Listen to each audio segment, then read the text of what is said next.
President? The senator from Utah. Madam President, you don't need to be an economist to know that something went terribly wrong over the last 4 years.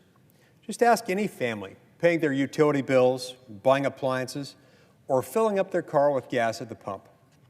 Prices skyrocketed and wages haven't kept pace, not even close. When Americans opened their energy bills, they didn't see climate plans. They saw costs piling up and questions they couldn't answer. Why is this so expensive? Why is Washington making it so much worse? With America's abundant resources, oil, gas, nuclear, geothermal, hydropower, etc., Biden's Secretary of Energy could have spearheaded an era of energy dominance and energy abundance. Instead, the opposite happened. Secretary Granholm used her position to funnel taxpayer dollars to her friends in Michigan, while the rest of the country struggled under soaring energy prices and mounting inflation. Under Secretary Granholm, the Department of Energy was reduced to a taxpayer-funded piggy bank for political allies and for her pet projects. Rather than unleashing American energy, the DOE greenlit almost $23 billion in last-minute loan guarantees, with nearly 70% flowing to Granholm's home state of Michigan. Talk about suspicious math. Madam President, the Department of Energy is a powerhouse that can help make or break our economy, our national security, and our ability to lead on the world stage. Yet, under the Biden administration, the DOE mismanaged federal loan guarantees, rubber-stamped regulations that raised consumer prices, and did very little to support the development of critical infrastructure that we need. The former administration's so-called clean energy policies became a subsidy machine for well-connected corporations, companies that pocketed billions while everyday Americans paid more for gas, electricity, appliances, and groceries. Now, the Biden administration drained the Strategic Petroleum Reserve to its lowest level in decades. This was an unfortunate move. They weaponized environmental regulations to block the development of critical pipelines, making it nearly impossible to transport energy across the country. And they made us more reliant on foreign energy resources, putting American security in the hands of OPEC and other adversarial nations. That's all about to change. It's all about to change under soon-to-be Secretary Chris Wright.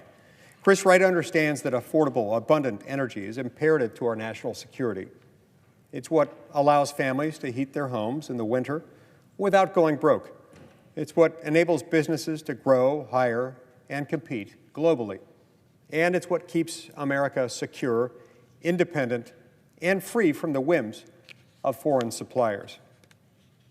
At his confirmation hearing, Mr. Wright commented on a lot of this and made commitments to reining in waste, fraud, and abuse, especially at the Loan Programs Office, which Granholm used to dole out loan commitments at a pace exponentially faster than what we've seen in years past. This kind of reckless spending didn't lead to breakthroughs in efficiency or in cost savings to consumers, no.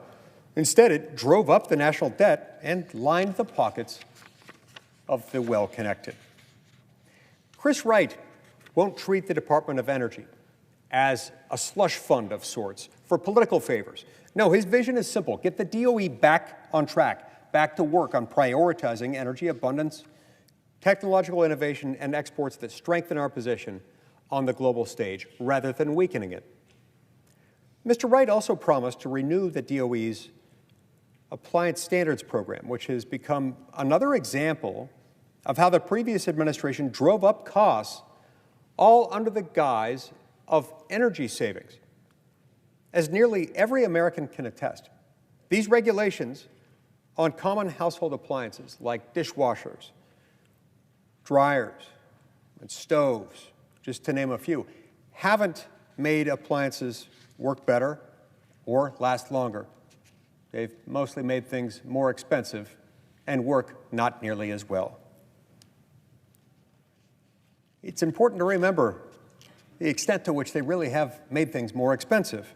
Chris Wright understands that innovation doesn't come from forcing inferior products on consumers. It comes from creating an environment where better technologies can thrive.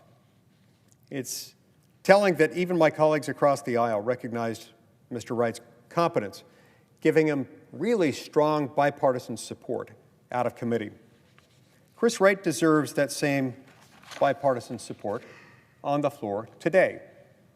He deserves it because we all understand that continuing down this path, our current path, the path we've been on over the last 4 years, this path of reckless spending and ideological crusades, is unsustainable. Chris Wright, of course, must do more than reverse the damage. He must rebuild trust with the American people and secure our place as the dominant global energy leader. We have a new path ahead, Madam President. Mr. Wright offers us a path where the Department of Energy serves the American people, not special interests. A future where entrepreneurs, not bureaucrats, are the ones who drive innovation. A future where energy abundance lowers costs, grows our economy, and protects our national security. We can continue down the path of inflated prices, of foreign dependence, and mismanaged resources. Or we can choose a better path. We can make a clean break. We can choose leadership, prioritizing the American worker, the American family, the American consumer, and the American future. The failures of the past don't have to define our future. We find ourselves in the position where we can look at this and chart a course directed at what can be, unburdened by what has been. With Chris Wright leading the way at DOE, we can unleash American energy and ensure prosperity for generations to come. It's time, Madam President, for us to confirm Chris Wright as Secretary of Energy.